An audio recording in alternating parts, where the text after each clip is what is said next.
What's up? How's it going? Hello.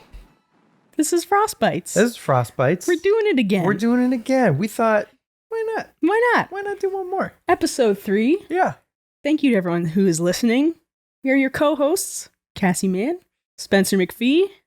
We're currently live on Twitch doing this thing. We do it once a month on Thursdays at 7:30 p.m. Yeah. Atlantic Standard Time. So far, it's been Thursdays. So far. Yeah, we've actually been pretty good about. Yeah, it's nice. Sticking to that. It's good to keep it consistent. Yeah. Ish. And if you're listening to this on your podcast app of choice or whatever, you can catch the podcast live on Cassie's Twitch at just_Kyashi. That's it. Kyashi. Yes. It's how you spell that one. Spelling is hard. It is. Oh, man. Don't even get me started. But we are a gaming podcast. We like to talk about all things gaming. We tend to lean a little towards the Nintendo side of things, but we love and appreciate anything in the gaming world. We talk about news and games and other things. And my dog Yellow joins us. Yeah. And he gets pets the whole time. Yellow's the real star of the show. Yep. And yeah, while we do, I would say it's pretty fair to say it's probably mostly my fault too that we mostly talk about Nintendo. But I don't think it's your fault. You played. I just don't have any other systems. Right, that's fair. I mean, I love Nintendo though, so it works out. Same. Yeah, obviously. Yeah. Oh yeah. But you played maybe the biggest PlayStation release of the year, huh? I would say definitely the biggest PlayStation release of the year. Yeah. If you don't know what we're talking about Spiderman 2. Which the last podcast episode that we did, we kind of talked about a recap of the first game. Yeah. First 2 games, technically, because Miles Morales is in there too. 1.5 games? I don't know. Whatever you want to call it. And then we talked a little bit about predictions for the next one. And now it's done. It's out. It's been about a month since it's released. And I finished it 3 days ago. Because I've been away a lot. Earlier we were talking about how I've played 14 shows since our last podcast episode. Yeah, man. Which is crazy. You've been busy. I've been busy. And so when Spider-Man first came out, I was actually on tour and didn't get to play right away. But the past couple of weeks, I've been slowly picking away at it and loving it so much. I would say that this is one of my top 5 favorite games ever. Of all time. Wow. Yeah, it's that good. It was just the storytelling. A lot of people that I've seen have kind of been a little weird about the storytelling. The story in it, I think, is amazing. I think that there was just so many surprising things that I didn't expect. And yeah, maybe we'll get into spoilers in a little bit, but for the most part, yeah, it just blew me away. The world was doubled, the map was doubled in size from the beginning of the story until the absolute very end post-credit. I was blown away. Do you remember any of the predictions we made? Not really. No. Okay. Yeah. Well, I guess while you were playing, did anything happen and you were kind of thought that might happen?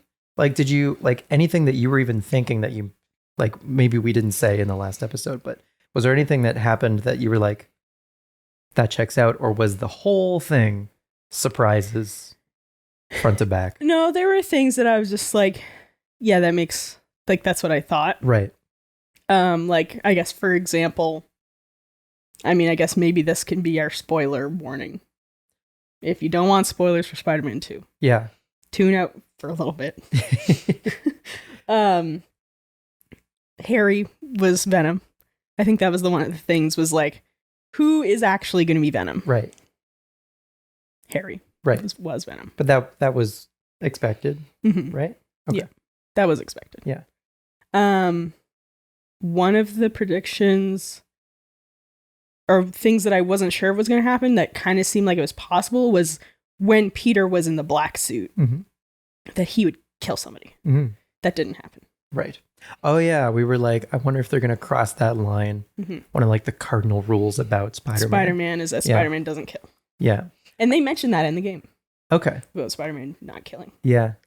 I've seen, I haven't played the game because I don't have a PlayStation, but I hung out with a friend and was just at his apartment, watched him play for a bit, watched him swing around. And he also showed me, he was like, they doubled the map. And I was like, oh my God. Yeah. And then he was sort of pointing out an area of the map where there's like a bridge that cuts off that could potentially be DLC.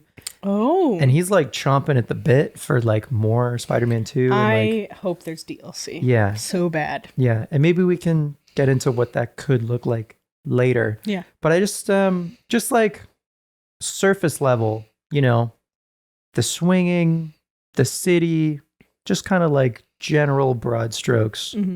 What would you like to say about Spider-Man 2? I mean, the swinging was improved. And like there's just so much more you could do with it. First of all, web wings. Right. Which are new to this game. Yeah. Allow you to essentially fly around the city, makes it so much faster. Yeah.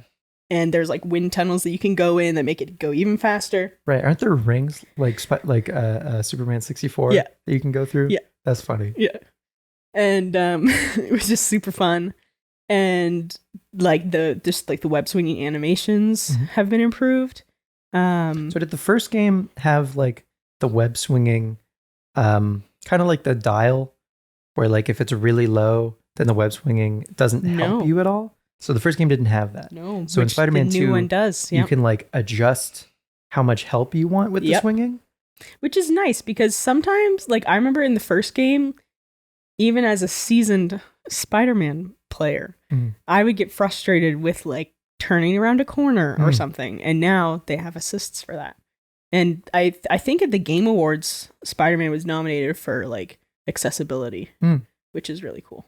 Because there's a lot of accessibility options. Stuff like that, yeah. Where do you keep your like web swinging help? I don't know what it's called. I don't remember what it's called. Whatever the default setting was, I think. Oh, okay. Yeah, I don't think I changed it. Oh, okay.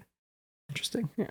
Yeah. But yeah, it's interesting that if it's all the way down and you like swing too close to the ground, you'll stop or you'll like run into like a stop sign or a traffic light or whatever. But then if it's all the way up, you're just like invincible. The swinging you do is just like you don't collide into anything. Yeah. It's just like you don't have to think about. And that's the other thing, I guess, is like momentum and physics are much more of like a thing when it's all the way down, which is really cool. And then obviously there's points in between where you can kind of dial into the type of swinging. Because you've said about Spider-Man 1 that one of your favorite things to do is swing around. Is just swing around the city. So now that they've doubled the size of the city and made the swinging more enjoyable. I think it's like, so I've finished this story, but I haven't 100% of the game. Okay. So I'm really excited now to get to do that and swing around the city, vibe, do the side missions, you know, like I kind of did some side missions here and there just to get a taste for them. But I was just so into the story that I just wanted to keep pushing through. And I was about to do the final like story thing, like the final mission, I guess.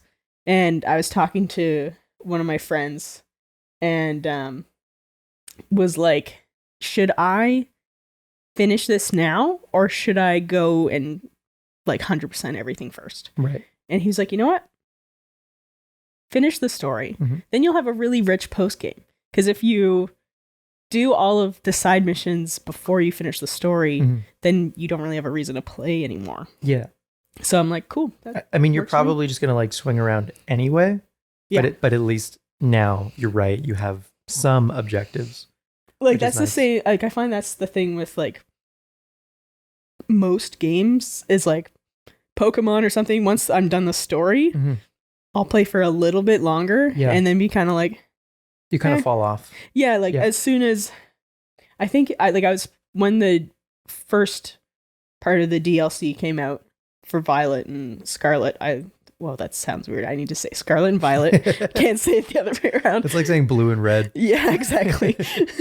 I I played the DLC, I did all the story, and then I played for a little bit longer. Right. But then I think another game came out, yep. and I switched, and I haven't touched it since. Right, because there's nothing like really holding your attention. Yeah. Because at that point, and that's one of my biggest issues. I guess we're kind of straying from Spider-Man a bit, but that's kind of one of my biggest issues with just base Scarlet and Violet without any of the DLC is after you finish the story, most of what will keep you playing that game is very self-directed. Yeah. Whether it's shiny hunting or competitive. Those are really the only two avenues. And they have the like infrastructure there for you to engage with those systems, but it is much more self-directed. Yeah. And like you have to want to chase. Even as simple as like completing your decks is very self-directed. I think that's more encouraged by the game. Yeah, you think so? Well, I guess because then you'd get the shiny charm and stuff. You get they give you a reward. Yeah.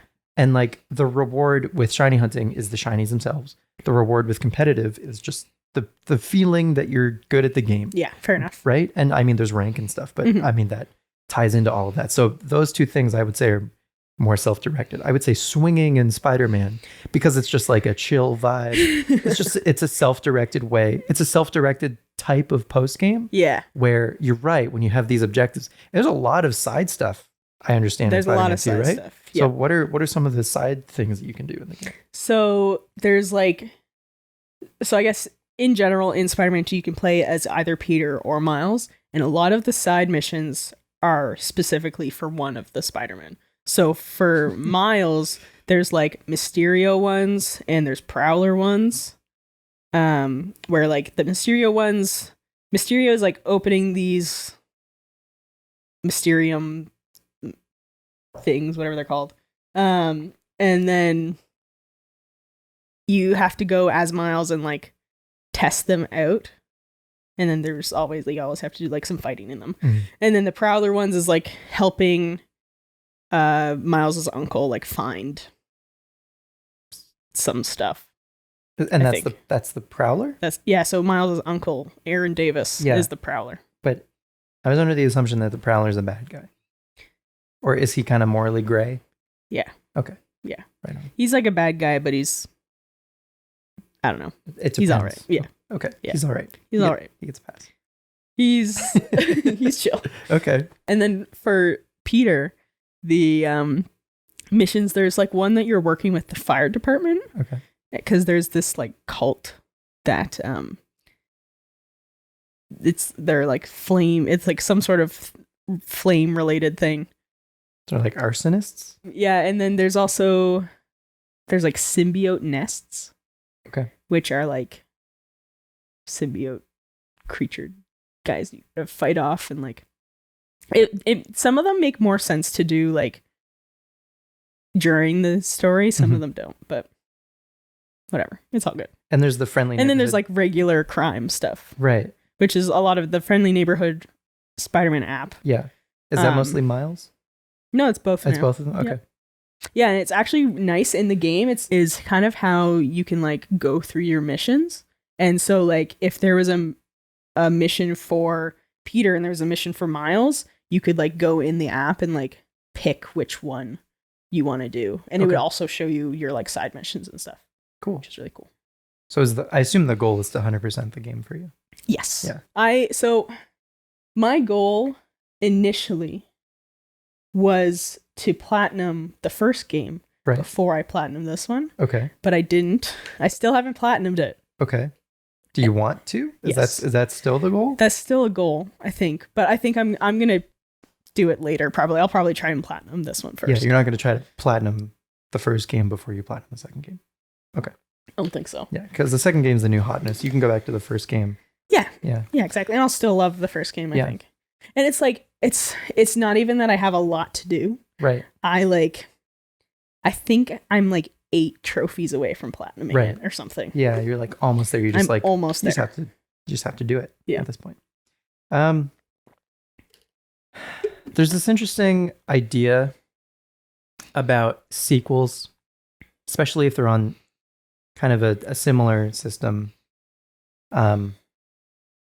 completely replacing the first game. So like, if ever you were feeling like you wanted to go back to open world Zelda, for instance, Yes. would you go to Breath of the Wild or would you go to Tears of the Kingdom? At this point, Yeah. I guess it depends the reasoning. If I was just like, I just want to go fight some Lionels and whatnot, I'd probably go with Tears of the Kingdom. Okay. Because I haven't I still have a lot of side stuff I can do in that game too. Right. But if it was for story, yeah. Maybe Breath of the Wild? Or you're undecided? I'm undecided, I think. Okay. I think I would lean closer to Tears of the Kingdom, but I think if I was like, oh, I want to experience this whole thing, and then I would play Breath of the Wild, and then I would play Tears of the Kingdom, them in order. I'd play them in order. Totally. Yeah. Okay. So my next question was going to be, would you, if you wanted web slinging action, would you go for Spider-Man 1 or Spider-Man 2? But I guess it'd be a similar thing, like where I still have stuff to do in Spider-Man 2. I'd pick that if I was completely done both of them. You're completely done both. It's like years in the future. And I platinum both of them. Yeah. I'd probably start with Spider-Man 1. Okay. Because, and then I would go Spider-Man 1, I would go play Miles, and then I would play Spider-Man 2. Okay. It would be like, I would make it a chore, you know? Like, I gotta play. But it would be a full experience. Mm-hmm. You do the whole and so you do like Spider-Man 1, Miles, Spider-Man 2. Yeah. Gotcha. Okay. Because I've said this multiple times that I play a lot of games for this story. Right. And so being able to experience it in that way, especially after not playing it for a while, is very great to me. Cool. I enjoy it. It's like watching a movie series. Like, yeah. I mean, Star Wars is a bad example. I'm not going to use that one. But if I were going to like watch the Spider-Man movies or watch like the Harry Potter movies or something, I'm going to start at number 1. Yeah. You're not going to start at like 5 or whatever. Yeah. Yeah. If I'm watching Star Wars, that's a different thing. Yeah. Okay. So maybe, should we get into like actual spoilers? These are story beats. These are like big. Yeah. Let's do it. Big things. We're going to talk about the story in Spider-Man 2. Yes. If you don't want to hear it, go. Leave. Yeah. I guess if this is on YouTube, we'll have a timestamp. Yeah, I can put like a little image that says spoiler warning. Yeah, and if you're listening to this on a podcast app, skip ahead and I don't know how people handle that. Yeah. We can try to give ourselves a time limit, maybe? Maybe. Yeah, I don't know. That's a good idea. How long do we want to? I don't know. It depends on how much you want to like say, I guess. Yeah, this is true. I'll try to make it quick. Try again in like 5 minutes. Okay. All right. Here we go. Okay. So, biggest thing, I mean, Harry was Venom. Right. The Craven stories were insane. Like, Craven's character was done really, really well. Craven dies. Did you expect that? No. Okay. I didn't. I mean, the story kind of progressed to make it seem that way, but when it actually happened, wild. Yeah. He was killed by Venom. Oh. Venom fucking ate his head off. Oh my god. Yeah. Did they like show it? Like they showed blood and stuff. They didn't show like it actually happening. Yeah, it was like from behind. Sure. Then it get into Mortal Kombat territory at that point. But that was wild. Yeah. I'm trying to think of I'm trying to think of the big things that wowed me. Yeah. The deal with Craven, he's like sick. Yes. And he is looking for like a formidable challenge. So essentially Craven is he's sick. I think he has cancer or something. but he's like, I don't want to die like a pussy, basically. He doesn't actually say that, but that's essentially what he like doesn't want to let the disease kill him. That's the sentiment. Yeah, that's the general vibe. Sure, yeah. So he's like, I need to find a foe that is going to make my death worthwhile. Okay. Like an honorable. Yeah. Sure. And that was Venom. Okay. And I think initially he went to like go to Spider-Man, and then once he got the black suit, he was like, oh, Spider-Man with the black suit. And he's like, I know that this monster Venom thing, alien thing, whatever, because he was just getting angrier and angrier as the game went on. He's like, I know I can break him. And so kept trying to fight Spider-Man and make him do it. But then once Harry got Venom, then Harry did it. Okay. Just wild. So Kraven got his wish. I guess, yeah. Which is cool. But, Okay. So the black suit, do you want to talk about it, like? Yeah, that was cool. He the way he got it, well, so Harry had the symbiote initially. Right. Because he was sick. And this was like healing him.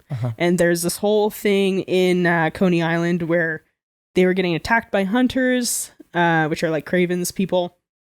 And Harry was kind of like a Spider-Man and was able to help because he had the symbiote and was like super strong and stuff. And then something happened where Peter got it. Oh, Kraven was fighting Peter and stabbed him. And he almost died. Oh my God. Peter almost died. Whoa. And that was the first time I cried in the game. Oh my God. It was wild. And then because of that, Harry knew that the symbiote would heal him. Okay. Because it has self-healing properties. And so Harry gave Peter the symbiote. And then from that moment on, Peter had it. And then was like, the symbiote was messing with his brain and he wouldn't give it back, even though Harry was now dying, which was crazy. And then Harry got mad at Peter and was like very upset with him because the symbiote was taking over Peter, and he just like wouldn't give it back. And I think that's kind of what made Harry turn into Venom. Was that he was already angry before he got the symbiote back. And then once he got the symbiote was also angry and like gave whoever was the host all those emotions and stuff. Right. So he was just went into Venom. Right. And had the symbiote kind of like gathered a bit of like Peter's, I don't know, DNA or? Yeah, I think so. Well, part of the story was that the symbiote never fully left Peter. Okay. That some of it was still in him. Okay. And so when Harry took over as Venom and like there was like the mass symbiote outbreak essentially, Peter was still like susceptible to becoming like the black suit like Spider-Man again.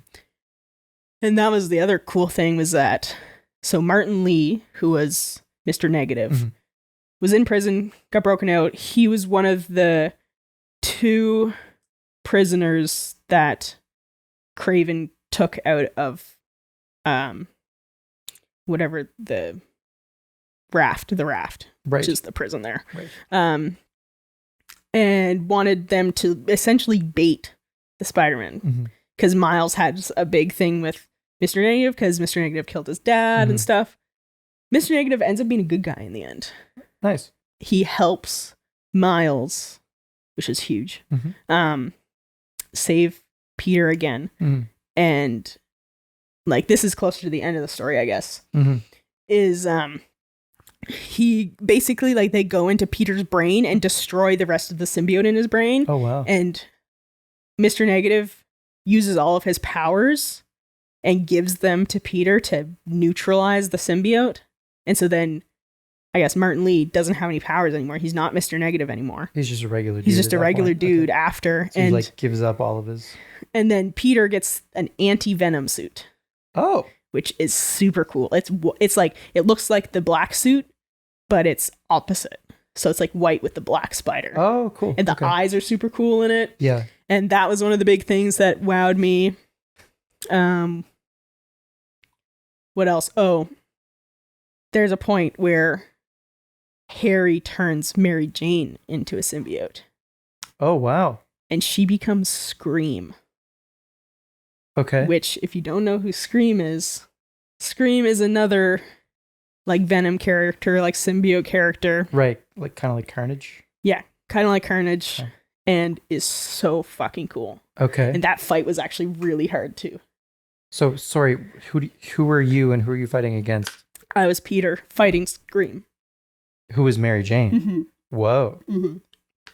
So does Mary Jane lose the symbiote? She loses the symbiote, yeah. So she goes back to normal? The big thing is that when you're in the symbiote, you're like fighting in your mind. Like you want to be out, like you're still your person inside. Sure. But then the symbiote is like taken over externally. Yeah. So like they're having this fight and they're like talking about their relationship, and like Mary Jane was like, you only care about being Spider-Man, you don't care about us, and I'm like always taking care of our relationship and all this shit, and it was crazy. It was wild, just like the conversation they were having while also just like slinging webs at her and stuff.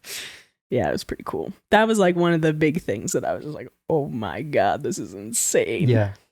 And then you're also probably thinking like, am I gonna like injure Scream enough that it's like real bad for Mary Jane, you know? Luckily, I don't think that was much of a worry because, there was like, I think at that point, Peter knew what the symbiote could take. Gotcha. So just kind of had to like settle Scream a bit. Yep. Okay. There was definitely hints to Green Goblin being in the third game. Oh, okay. So third game. Do you think DLC or like? No, I think there's going to be a Spider-Man 3. Okay. And it's I would say it's pretty much confirmed. So I guess like first like there's two kind of like post-credit scenes. Okay. One of them, Norman Osborn is pissed because at the end like they get the symbiote off of Harry. He's not Venom anymore, but he's sick. Yeah. And I thought for most of the game that Norman knew that Peter was Spider-Man. But I guess not, because like he carried Harry out in his Spider-Man suit with his mask on. And then Norman was pissed because he thought that the two Spider-Men hurt Harry. And so now Norman hates the Spider-Man. Okay. And he calls someone and he says, get the G serum. Okay. Which I'm assuming is Goblin. Goblin serum. Yep, the Goblin serum. And he was wearing green while he was saying this. Okay. So I was just like, yeah. Yeah. If that's not a tell. Yeah, exactly. I don't know what it is. And then there is another post-credit scene where Norman goes to Raft and finds Otto Octavius. And like I think this was the very end. And Norman was like, what are you doing? And then Otto said something about like, I'm writing the next chapter or something. Like something that was very much like, there's going to be another game, which is cool. There's also a post-credit thing that with Miles that had Silk in it, which is another person from Spider-Verse, which is cool. Cool. Yeah. Is Gwen? So Gwen's not in it right now. But is Gwen? Do you think Silk would be Gwen? No, Silk isn't Gwen. Silk isn't Gwen. No, Silk is Cindy. Okay. Yeah, Cindy is her name. Because Gwen is Spider Woman? Spider Girl? There's so many Spider people. Why can't I? Ghost Spider, aka Spider Gwen. Spider Gwen. Yeah. Okay. All right. Yeah. Cool. Yeah, pretty cool. I guess the one other thing is like they kind of hinted at Peter not being Spider-Man anymore. Oh. Yeah. And then. So I guess Miles will probably be the main one. Just be Miles. But then they hinted at Silk. Right. What if you play as Miles and Silk?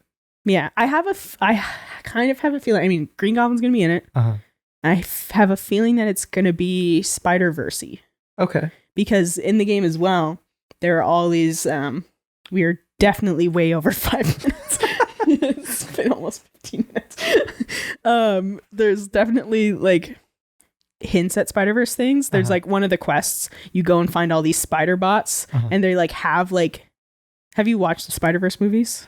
The first one. I still okay. Need to see this. So they have like this like glitchy thing around them that looks like the Spider-Verse stuff. Right. And you go and find these spider bots, and they're all like, one's like Spider-Gwen and one's like Spider-Ham and one's like all these Spider-Verse things. And I think that after you get all of them, there's like a cutscene that like kind of nods to the Spider-Verse.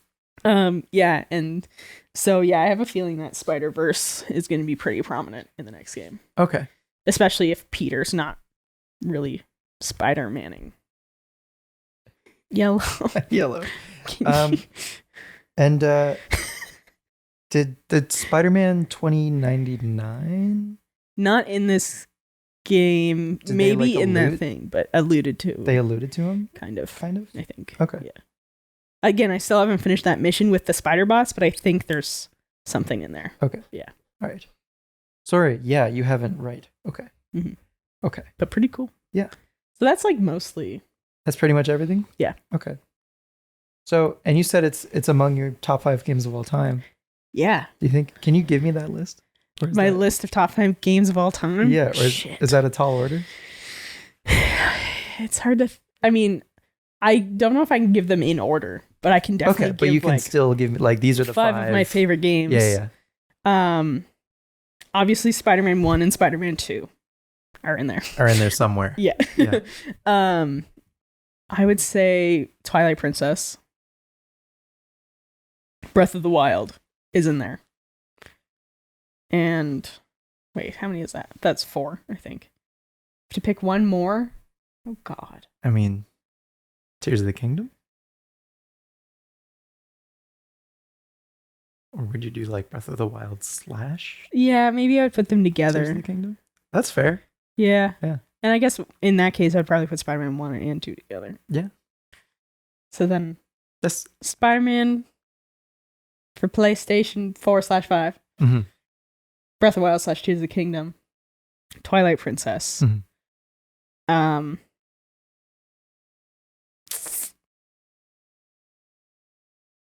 Definitely some sort of Pokemon game. Okay. I don't know which one. Maybe Sword, honestly.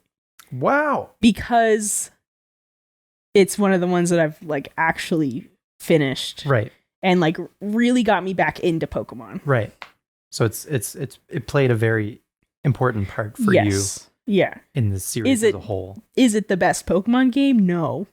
But for you personally. It's up there in terms of Pokemon games because it got me back into it. Right on. Yeah.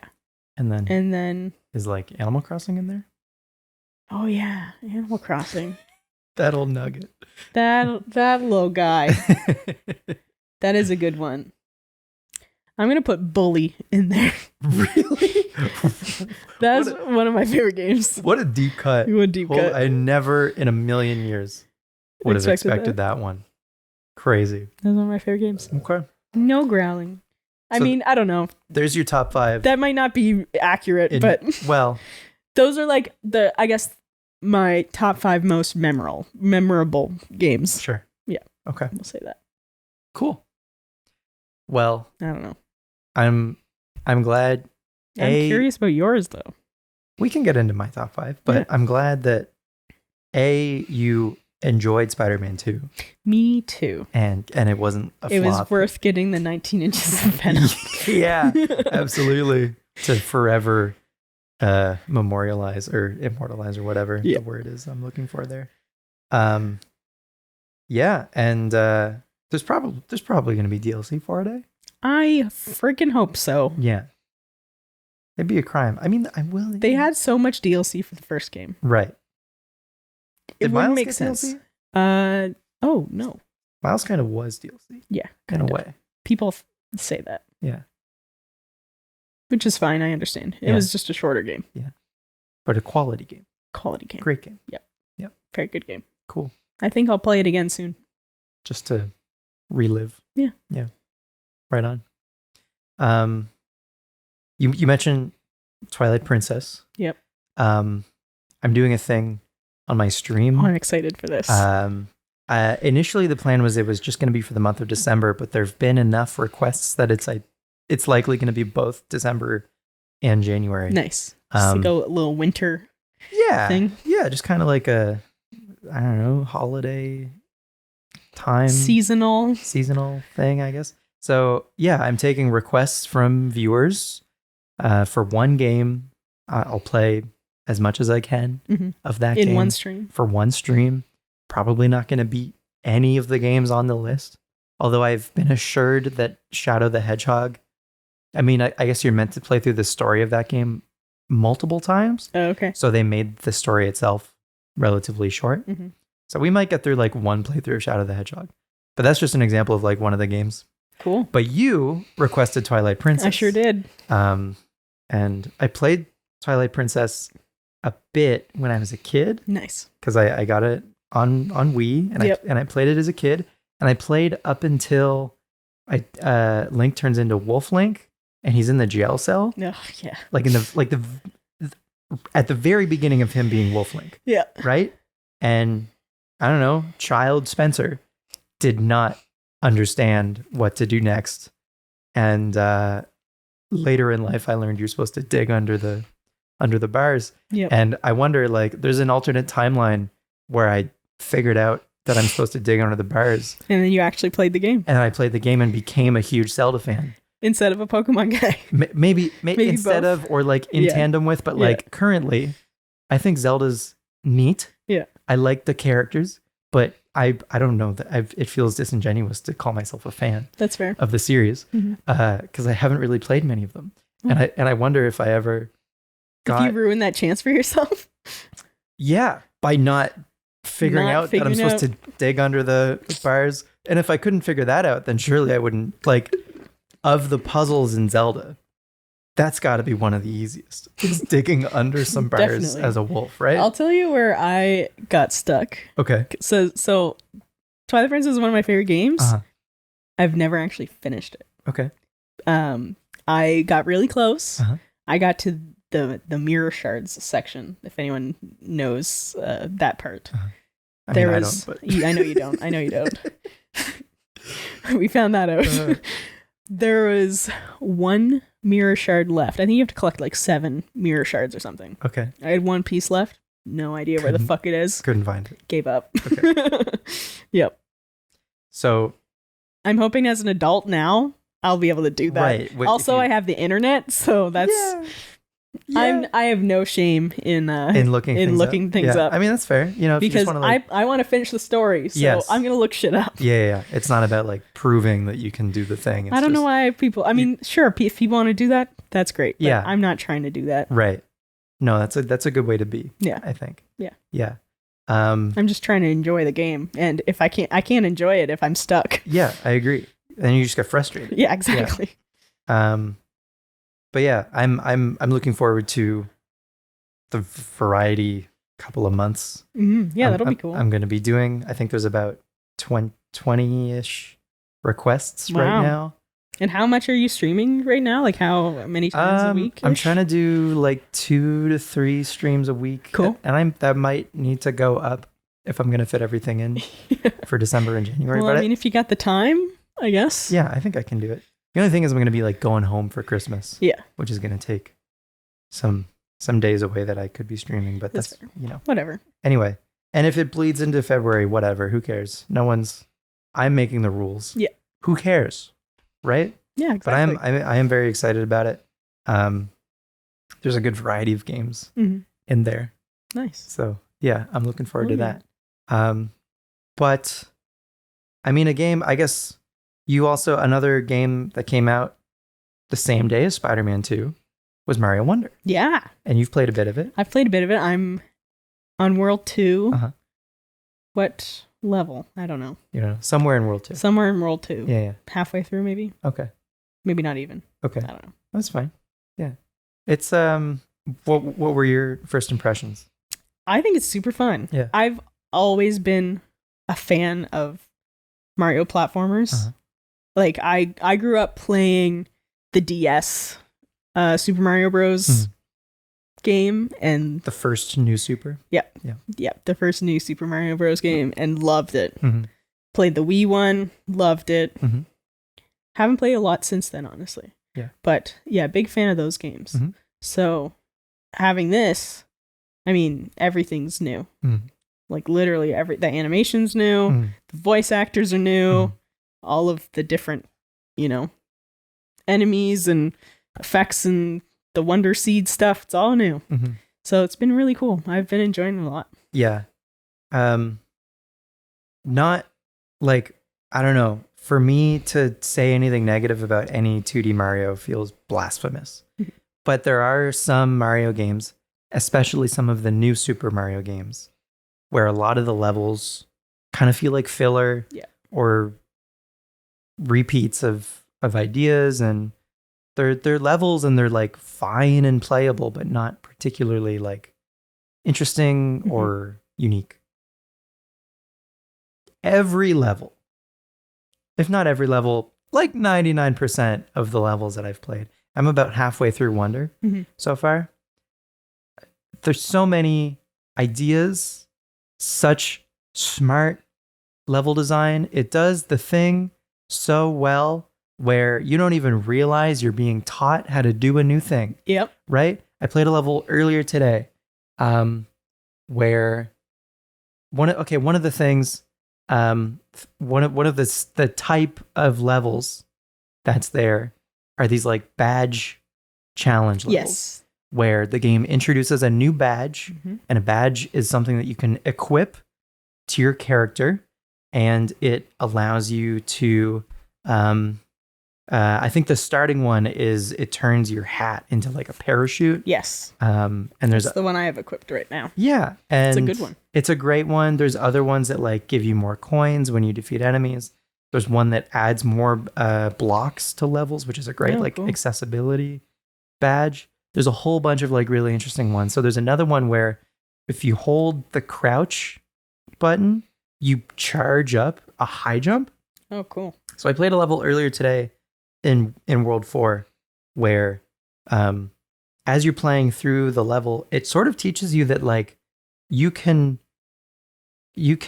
kind of crouch and slide and also charge the jump all at the same time.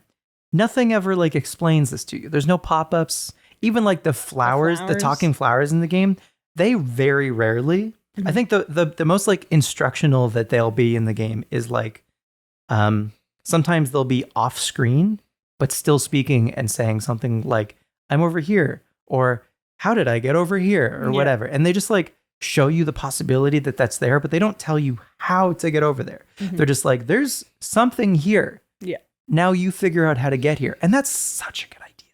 And there's so many good ideas and so many great, interesting levels and mechanics and all of the new power-ups. The elephant is so good. The elephant is so I love good. The elephant. And one of the best parts about the elephant, separate from like the mechanics of like the trunk, and sometimes it can hold water and water the flowers and all of that stuff, is really great.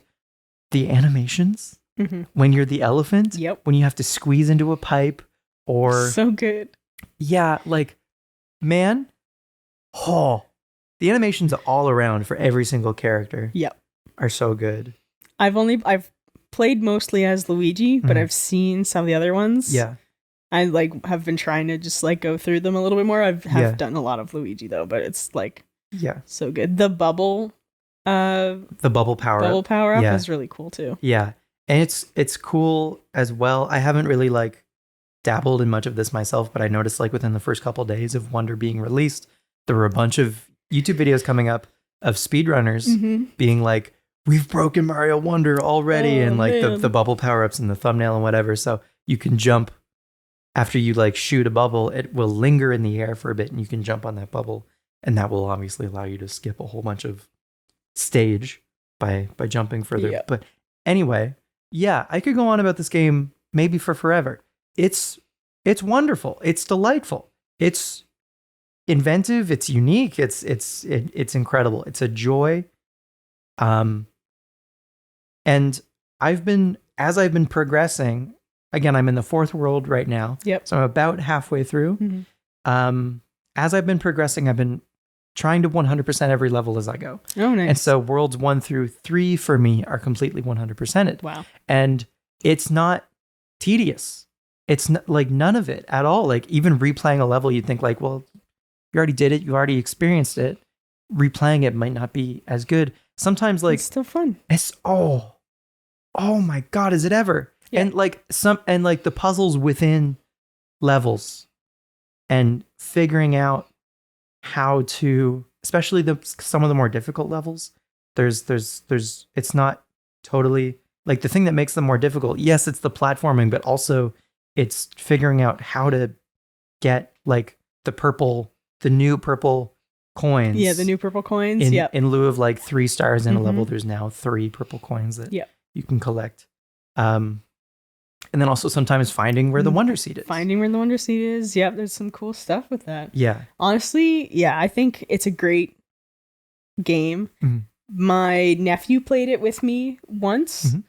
And then after that, he it's on his Christmas list now. Nice. Because he's like, that was so cool. Yeah. And I don't know how much, I mean, like, he's like 12. Right. I don't know how much 2D Mario games he's played. Right. But he really liked it. Yeah. And then my little sister, who I grew up playing 2D Mario games with, really, she like, sold her my old Switch.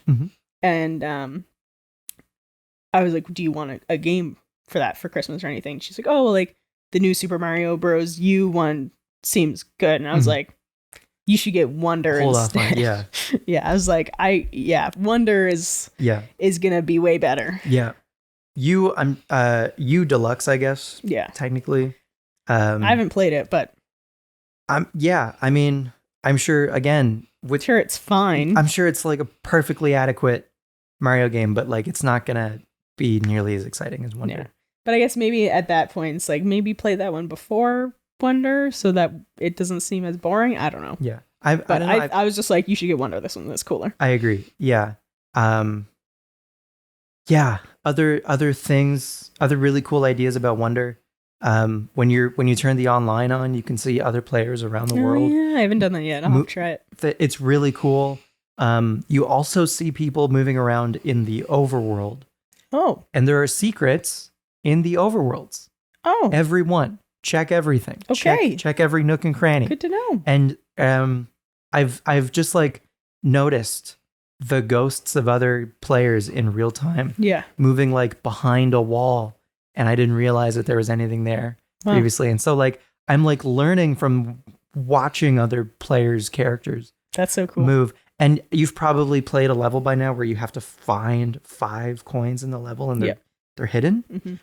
Playing those levels with 3 other random people, you can all kind of play together and like show each other where. So I was playing a level that, again, this was in the 4th world. I won't give anything away about it, but I was basically following another person as he was like, as they were showing me kind of like where the secrets are or were in this puzzle. And you might think like, well, I would rather just figure that out on my own. You can just turn the online off. Yeah. But if you want to sort of like have a communal that's pretty cool experience with like random people. Also, if you die in a level, you turn into a ghost and you can fly to other people running through a level. There's the standees that you can place and they will revive you. There's so many great ideas, and they've implemented the online part so brilliantly and intuitively. And it's like, I think it takes away from the game to not have the online turned on. Okay. I didn't have it turned on initially because I was like, I didn't. That's cool because a lot of people were just like, "What's with this online?" Yeah, but it really enhances the experience. I'm gonna have to turn it on next time I play. Then you gain a score, kind of like, I don't know, like a friendship score. Oh, interesting. I guess from playing online with other people. It goes up when your standee saves another player. Oh, cool. It goes up when you finish a level, when you all jump on the goal pole at the same time as other other players around the world. And you can kind of see, based on someone else's score, how much of the game they've played. So like my score is like 1,000 and something. Yeah. And then I'll run into a level and someone's in there with like 10,000. Whoa. Right? And also for doing various things in the game, you acquire medals. Mm-hmm. And I think there's 5 medals. Okay. And this is how you 100% like a file. Yeah. Is you, I think, collect all 5 medals, and the medals also show up on a person's player. Oh, cool. So I'll be like running through a level and I'll see someone with like thousands of points and 5 medals, and like they've completed this game and they're just doing victory laps just to play through with new players, probably show them secrets and stuff. So cool. Yeah. That's the other thing is the levels. Sorry, I'm rambling. This is great. But the levels with secret exits, mm-hmm. you can kind of, again, see the ghosts of other players access areas that you didn't know were possible, follow them, and then it's just like, if you wanted to know how to do that, you could have looked it up on the internet, but this is happening anytime you learn something, even if it's from another player, if it happens in game, it just feels more authentic. Like a richer, more authentic experience. Totally. And it just elevates the entire thing. I could go on about Wonder. I can't wait to play more of it. I've been taking my time with it, mm-hmm. obviously, because I'm trying to do everything as I go. Yeah.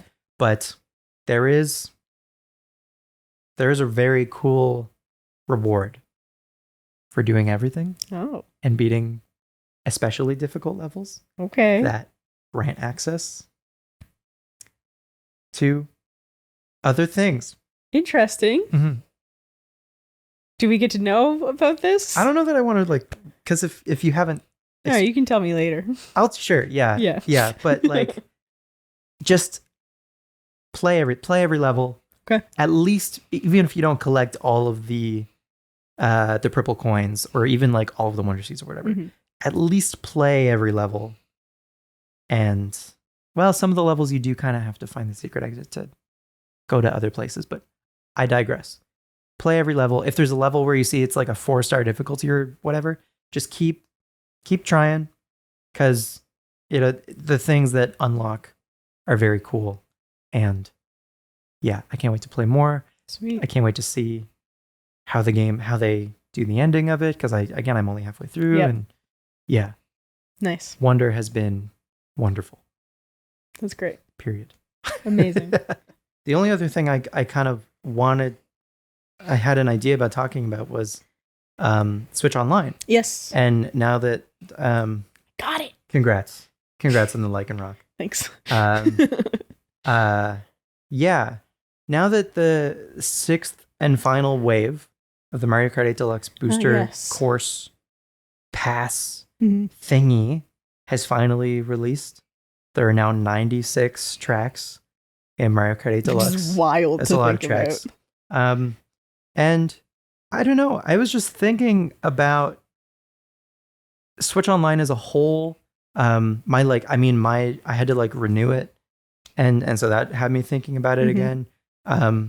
I play games online on my Switch pretty regularly, and I was just talking about the online with Mario Wonder. That wouldn't be available to me if I didn't pay for Switch Online.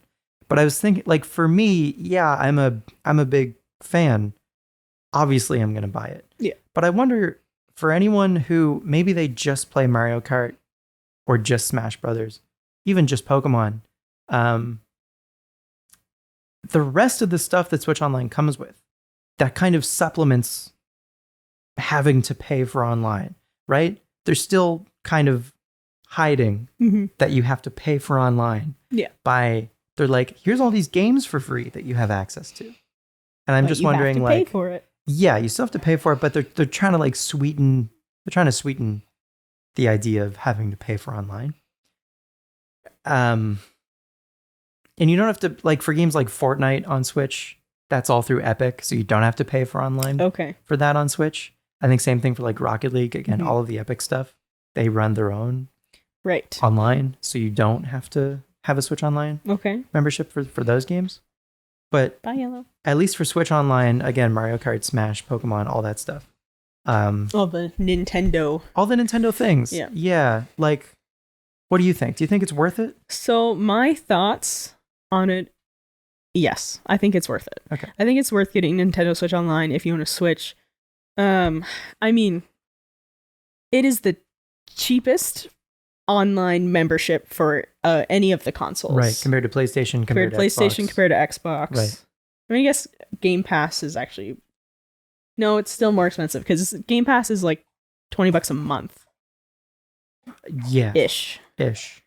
Yeah. But Game Pass, I would argue, is a much higher value. Much higher value, for sure. Yellow is drinking water. I don't know how audible that is. PlayStation, the cheapest option for PlayStation Plus is like $70 a year. Right. You get 2 to 3 free games a month. Right. And you get online access. Right. So that's like the bare minimum. Yeah. That may as well just be online access. May as well. Yeah. Honestly, because a lot of the games aren't great. Right. But Nintendo Switch Online is what, like, how much is it for a single membership? I think a single plan is $25 Canadian a year. Which is really freaking cheap. Yeah, which is about $2 something a month. Yeah. I guess. So, like, for that, to have access to play the games online and all of, like, the retro stuff that is included, and access, well, I guess there's the Nintendo Switch Online, and then there's the expansion pack, which I think is worth it as well. Yeah. Because then that's where you get access to the Mario Kart DLC, the Animal Crossing DLC, and then some of the other, like the N64 games are in there, I think, right? Yep. The expansion pack includes N64, Sega Genesis, and Game Boy Advance. Yes. And NES, SNES, and Game Boy. It'll be interesting to see if the mics pick that up, actually. If you're hearing it now, then you know. If you're not hearing anything, it's just Yellow. It's just Yellow drinking water. Yeah. Yeah, it's good. It's good to stay Everybody hydrated. Stay hydrated. Yeah. Drink some water. What was I saying? NES, SNES, and Game Boy are all what you get with just the base Switch Online subscription. And so let's just start there, right? For like, those are the games. Like, when you think of the value coming from Switch Online, you kind of think of like the Booster Course and N64 games, but they're extra, you know? Hey, Yellow, we're filming a podcast. Like, lots of the NES games, for instance, are classics. I would say if you are a retro fan, Nintendo Switch Online base is worth it. Okay. Like, or if you play like Smash Online, right? I guess where I would be like, oh, it's only worth it if you get the expansion as well, is if you're like a Mario Kart fan. Although you still get access to playing it online, but you don't get all the extra courses if you don't have the expansion. Correct. You could just buy the Booster Course. Oh, you can, right? Outright. Like, that. All of those DLCs are available just to purchase on their own. I forgot about that. So that's the interesting thing is, like, if I ever stop paying for Switch Online, then I just lose access to all of these things. And like, yeah, that's it could be better, or it could be in my favor or whatever, to buy the DLCs outright. And I'm wondering if eventually, like when we get into the Switch 2, if they're like, hey, there's a new model and we're closing the base Switch Online and the base Switch Online plus the expansion pack. Yeah. And the new model doesn't include like all of the things, all of the DLCs and whatever that the current expansion pack includes. That'd be really shitty if they did that. But I don't put it past them. I don't put it past them either, because it seems like a Nintendo thing to do. Yeah. But I guess my hopes are that they're keeping the same model of Nintendo Switch Online, right? Which kind of seems like that's going to be the case with how many games they're putting on online. On Switch Online. Yeah. Yeah. In lieu of like a proper virtual console. Yeah. But I still, I don't know. Yeah, having access to so many games is nice. You know what? I don't know. Because I don't know that I would try most of the games that are there if they weren't available. And if it was the old virtual console model, I don't know that I ever would have like bought those games. Yeah. You know?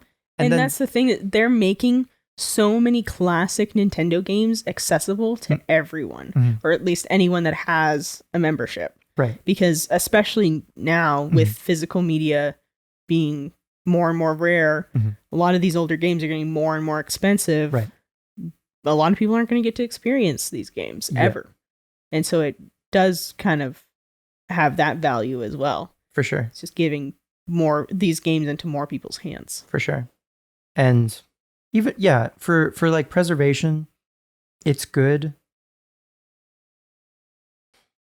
I don't know which is better, again, between like the old virtual console model or this sort of subscription based catalog that you can have access to.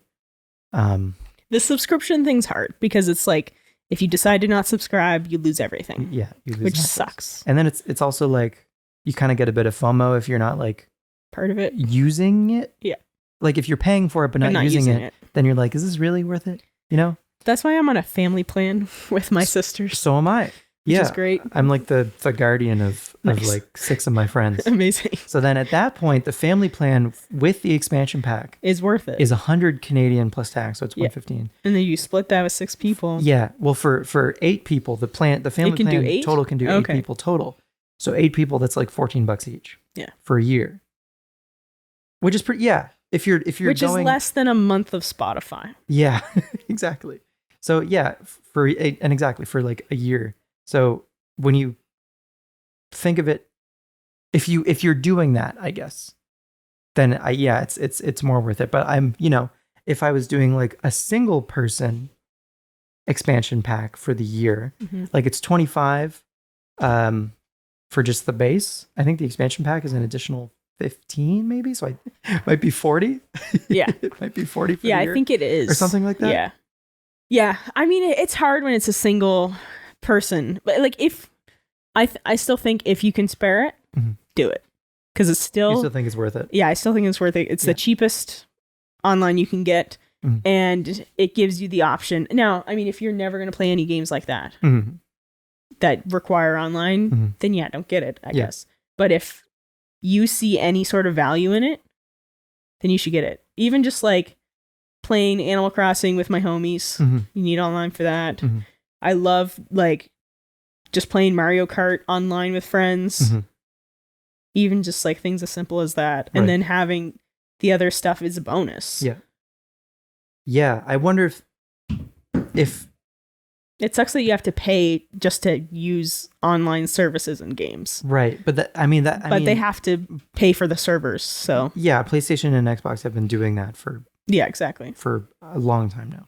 So it was kind of like high time for Nintendo to finally do it. So then talking about the online and like that experience. In your experience, has it worked all the time?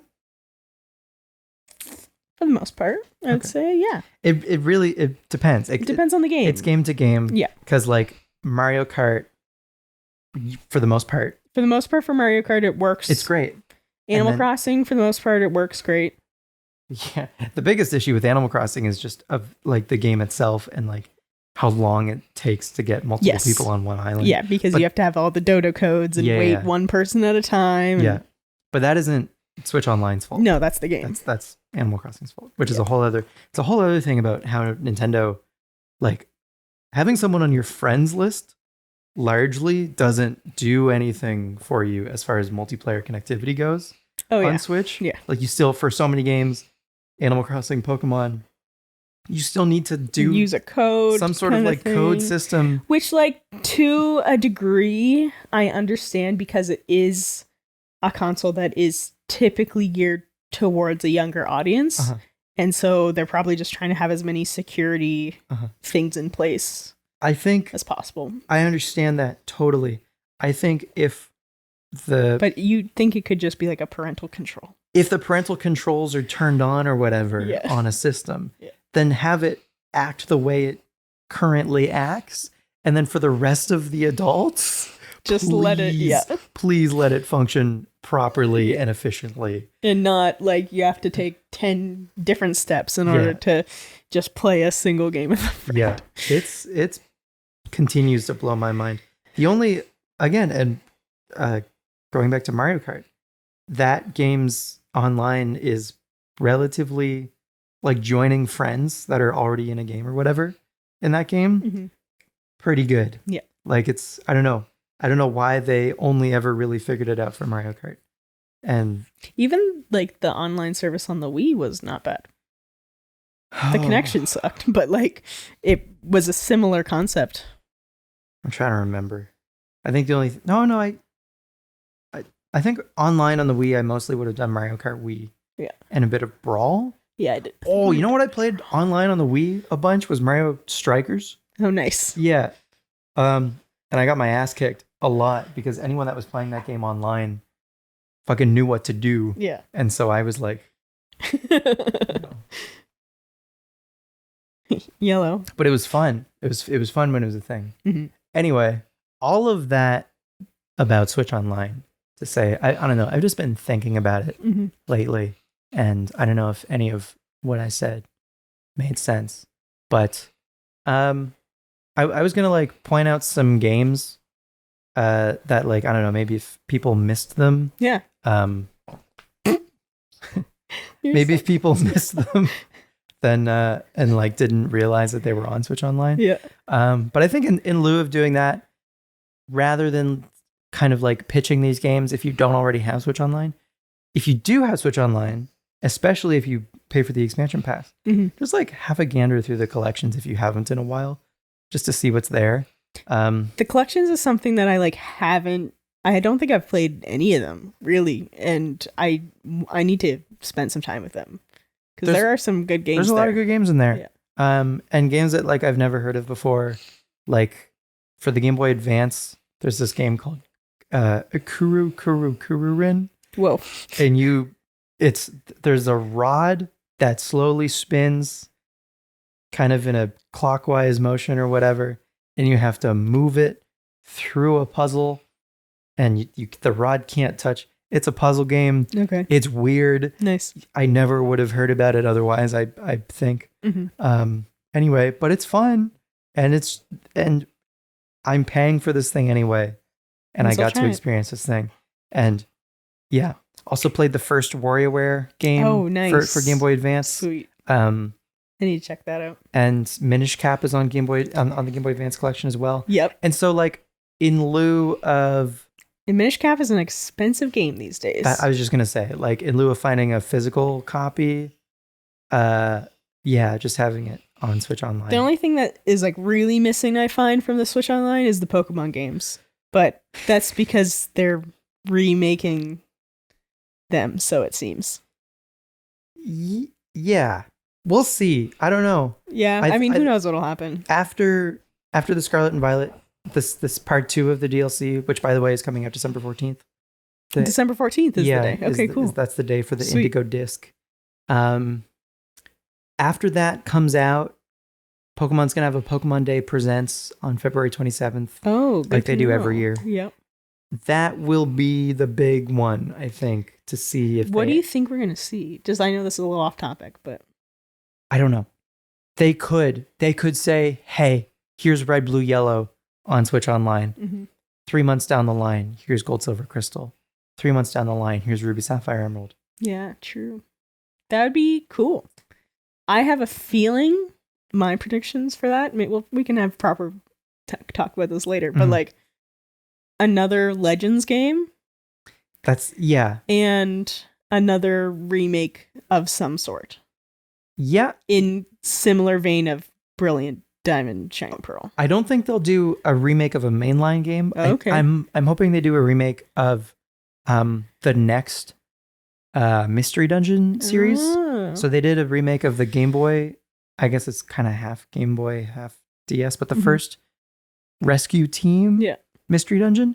The next Mystery Dungeon games are the Explorers games. Okay. And so I hope they kind of combine the three of them like they did with the Rescue Team DX game on Switch.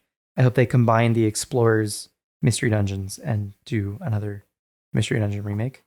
Because Explorers of Sky is the best Mystery Dungeon.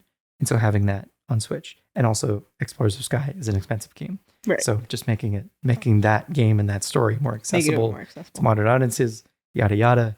Anyway, that's what I'm hoping for. Pokemon Coliseum just turned 20 years old. Ooh. Game Freak, who have made all of the mainline games, do not like that Coliseum and its sequel, XD Gale of Darkness, exist. So if they have anything to say about it, they will likely aim to stop Coliseum and XD remakes from happening. But Nintendo, I mean, is probably just like more, and the Pokemon Company, I think they would just look at it more as like, but money. Yeah, exactly. So like, which is what Pokemon does. Why now. no money? But Game Freak didn't make those games, and they don't like that they happened to begin with. So, but I mean, they just turned 20. It was a big anniversary, so maybe. Okay. But I'm doubtful. I'm extra doubtful. I'm like more like the Mystery Dungeon remake makes sense. Yeah. And feels probable. Coliseum and XD remakes probably more of a pipe dream. Yeah. And then also, honestly, the original games, the Red, Blue, Yellow, Gold, Silver, Crystal, all of those on Switch Online, frankly, also feel like a pipe dream. I don't know that they'll actually do it. I don't know if they will either. Even though at this point in the Switch's life? Yeah. I don't know. But if they keep Switch Online and the way that it is into the Switch 2's life span or whatever, if they just keep it and move it, yeah, and all of the Switch Online stuff kind of stays the same, then it wouldn't matter which console it launches for. We'll see. But yeah, they're going to release the Indigo disc, and then I think Pokemon Day, February 27th, is going to be the big one. Big day. But I'll probably, we'll do an episode mid-February before that happens, and I'll probably get even more in the weeds about it. We'll probably hear some rumors before then. Oh, yeah. And that's the other thing is a bunch of people had early previews of the Indigo disc. Oh. And I'm avoiding all of it. I don't want any. I don't want to know any. I've seen too much already, and I've seen very little, and it's already too much. I don't want any more. Okay. But yeah, that'll probably, again, that's December 14th. Yeah. So we might have an episode next month around that time. Maybe either like right before or right after. What day of the week is the 14th? That's the day of the week. That's for sure. Yeah. Maybe it'll be Thursday. It's right on the day. Yeah. That's interesting. Mm-hmm. So we could do like first impressions. We could make it a special stream podcast, do it in the stream room so that we can actually play. Right. While we talk about it. Yeah.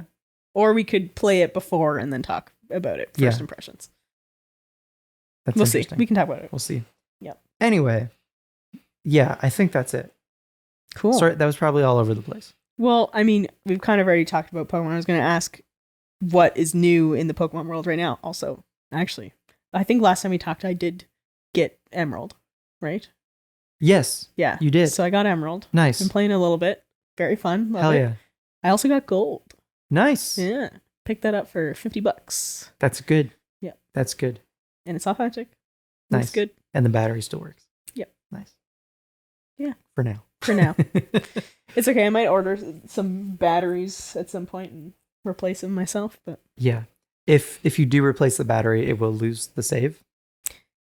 So, if you're able to back up the save, and I have a thing that can do that for you. Oh, cool. Okay. So then you can put the save on your computer, replace the battery, put the save back on the cartridge, and then keep going. And then batteries should last, 10 years. Nice. Give or take. Sick. The tricky thing about you getting the game with a battery now, unless they told you when they would have replaced it, ? They didn't. No, so you have no idea how long this battery has. It could be fresh. It could be like gonna die in a month. And it's Gen 2 that you lose, like you can't play the save goes if the battery goes. Yep, completely. Cool. Yeah. Emerald, at least, if the battery goes. It just tells me I have a dry battery. Yeah. So, which is good. I'm glad they fixed that. But yeah, Gold still works. So cool. We'll see how long I have. Good finds. Good finds at a good price. Yeah. Nice. Not bad. I'm excited. As far as new things in Scarlet and Violet, We just missed the 7-star EV raid. Yes. Happened this past weekend. That. So next. I missed a lot of the raids lately. Well, I mean, you've been busy. Yeah. And I mean, Spiderman was a priority. It was. But the next big raid is 7-star Water Terra Hisuian Samurott. Oh. So they've been doing the 3 Hisuian starters from Legends Arceus. Nice. And Hisuian Samurott. When's that? I think this weekend is cool. the first one, and then they'll do a round 2 the following weekend. Nice. Yeah. Yeah, and it's Terra Water, so I'm sure some grass types will probably. Some water absorb guys. Nice. Vaporeon, maybe. I don't know. Yeah, and I mean the other Indigo news Disc is people have gotten previews of the Indigo Disc. So if you want the info, people have it. Okay. If you want to avoid it like me, good luck on the internet for the next like 3 weeks or whatever. Yeah. It's going to be fun. It's funny, for the last little bit, like, I used to want spoilers because I wanted to know what was happening so that I wouldn't be disappointed in the moment. Interesting. Yeah. Kind of. That's kind of it. But now I'm like really enjoying staying away from them. Right. And experiencing things as you play. Yeah. Yeah. Cool. Anything new in good old Fortnite? So much. So much is new? Tell me everything. I haven't really been playing. Right. But so chapter 4 season 4 ended at the beginning of November. And it was the weekend of Music Week, actually. They started this like mid-season thing. It was like, it's not chapter 5 yet, but it's OG Fortnite. Okay. And so they went back to the original chapter 1, season 5. And then they did that map for a week. Then they did season 6 for a week, and now they're on season X. And so they're doing this like OG Fortnite thing for like a month. Mm-hmm. And then the first week of December is when chapter 5 starts. Okay. And it's been pretty cool. Like I never played OG Fortnite. Okay. I started playing like late chapter 2. Really got into it in chapter 3. Okay. So I'm pretty new to Fortnite in terms of Fortnite players. But it's been really cool to like have things simplified, honestly, because it was going to be a lot. It'll be interesting to see what chapter 5 is like, because they've just like simplified it a lot. It's the OG maps. All the OG players love it, but you still have like some of the new mechanics and stuff. Okay. So it's been cool. Cool. Yeah. That's mostly Fortnite news. Eminem is going to be in Fortnite. There's going to be an Eminem concert. Whoa, you really buried the lead on that one. Yeah, I really did. Yeah, you're like, that's about it. You know, Slim Shady's going to be in the game, Slim or whatever. Shady's going to be in the game.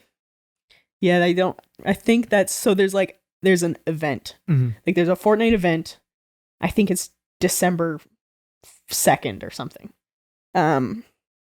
Maybe it's later. I think it's December 2nd though.